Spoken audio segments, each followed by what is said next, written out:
दोस्तों, मुकेश अंबानी का घर एंटीलिया क्या आपको पता है कि इतना महंगा है कि मुकेश अंबानी अगर चाहते तो मुंबई में भी एक बुर्ज खलीफा खड़ा कर सकते थे। जब ये घर बन रहा था तो मुकेश अंबानी की रातों की नींद उड़ी हुई थी, क्योंकि ये घर उनका सपना था और इसे बनाने के लिए अंबानी फैमिली की बरसों की कमाई का एक बड़ा हिस्सा लगने वाला था।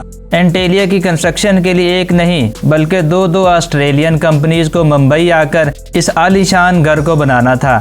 वैसे शायद आपको ना पता हो कि इस घर की कीमत 15,000 करोड़ रुपए है, लेकिन इस घर को दुनिया का सबसे खराब आर्किटेक्चर भी कहा जाता है। दोस्तों, मुकेश अंबानी का भाई अनिल अंबानी इस ऊंची इमारत को बनता देखकर हैरान हो गया और इसने भी दुनिया का सबसे महंगा घर बनाने का फैसला किया। इस घर की कंस्ट्रक्शन भी जल्दी ही एंटीलिया के साथ शुरू कर दी गई। दोस्तों, आज की इस वीडियो में हम आपको बताएंगे दुनिया का सबसे महंगा और आलीशान घर कैसे बनाया गया और मुकेश अंबानी को इसको बनाते समय कौन सी प्रॉब्लम्स आई। बस आप वीडियो के एंड तक हमारे साथ बने रहिए और इस चैनल को सब्सक्राइब जरूर कर दें। दोस्तों, सन 2002 में मुकेश अंबानी के पिता की डेथ हो गई। तब इनकी सारी प्रॉपर्टी दोनों भाइयों में बांट दी गई और दोनों ही भाइयों ने पहले तो बहुत पैसा कमाया। हालांकि आज मुकेश अंबानी ने अपनी इस कामयाबी को बनाए रखा, लेकिन उनका भाई अनिल अंबानी मुकेश अंबानी के कंगाल भाई के नाम से जाना जाता है। अब दोस्तों, मुकेश अंबानी ने अपनी प्रॉपर्टी के एक बड़े हिस्से से अपने सपनों का घर यानी कि एंटीलिया को बनाने का सोचा। और घर को तो पहले ही सोचा गया था कि इस पर $2 बिलियन का खर्चा होगा, और जब इतनी बड़ी रकम खर्च होने वाली थी तो मुकेश अंबानी ने जल्दबाजी ना दिखाते हुए इस घर का काम 2006 में शुरू किया।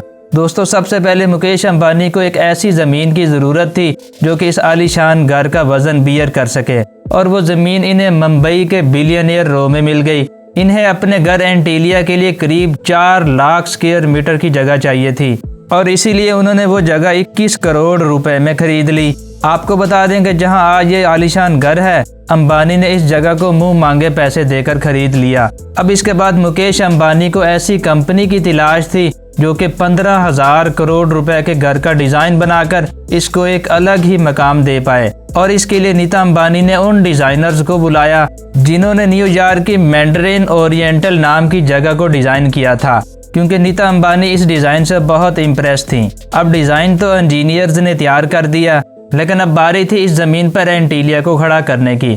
अब इस काम के लिए मुकेश अंबानी को इंजीनियर्स के साथ साथ कुछ ऐसे दिमागों की जरूरत थी जो कि मुकेश अंबानी के सपने को रियलिटी में खड़ा कर सकें।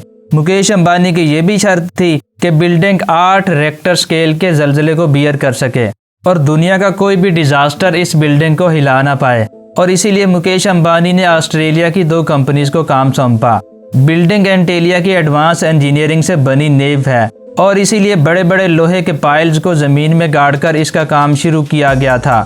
आपको बता दें कि इस तरह की इंजीनियरिंग से आज दुनिया की सबसे ऊंची बिल्डिंग बुर्ज खलीफा को खड़ा किया गया था। अब बाकी का काम तो शुरू हुआ ही था कि मुकेश अंबानी ने काम पूरा करने की डेडलाइन भी जारी कर दी, और वो डेडलाइन थी 2010, क्योंकि मुकेश अंबानी चाहते थे कि उनका घर छोटे भाई के घर से पहले ही तैयार हो जाए। अब काम तो बहुत तेजी से होने लगा, लेकिन मुंबई की झुलसा देने वाली गर्मी इस कंस्ट्रक्शन का हर्डल बनने लगी, क्योंकि मुंबई की गर्मी में तैयार होने वाला कंक्रीट बहुत ही जल्द ड्राई होने लगा, जिसे अगर बिल्डिंग में डाला जाता तो इस बिल्डिंग को खतरा भी हो सकता था। और इसीलिए कंस्ट्रक्शन कंपनी ने कंक्रीट बनाने का काम रात को शुरू कर दिया, क्योंकि रात को ज्यादा गर्मी नहीं होती। अब करीब 4 साल बाद 15,000 करोड़ रुपए की लागत से बिल्डिंग का सारा काम खत्म हो गया, लेकिन मुकेश अंबानी को ज्योतिष ने कहा कि अभी वो अपने घर में रिहाइश ना करें, और इसीलिए सन 2012 में 50 से ज्यादा पंडित घर की पूजा के लिए बुलाए गए, और तब जाकर मुकेश अंबानी ने अपने घर में कदम रखा। दोस्तों, रतन टाटा ने एंटीलिया के बारे में भी कहा था कि मुकेश अंबानी को इतना महंगा घर नहीं बनाना चाहिए था, क्योंकि भारत में ऐसा घर बनाकर उन्होंने गरीब लोगों के साथ गलत किया है। उन्होंने कहा कि मुकेश अंबानी को ये पैसे डेवलपमेंट में लगाने चाहिए थे। तो दोस्तों, ये थी आज की वीडियो। उम्मीद करते हैं ये वीडियो आपको पसंद आई होगी, तो इसको लाइक कर दें, और हाँ, अगर आप हमारे चैनल पर पहली बार आए हैं तो इस चैनल को ज़रूर सब्सक्राइब कीजिएगा, साथ मौजूद बेल आइकन को भी प्रेस कर दें।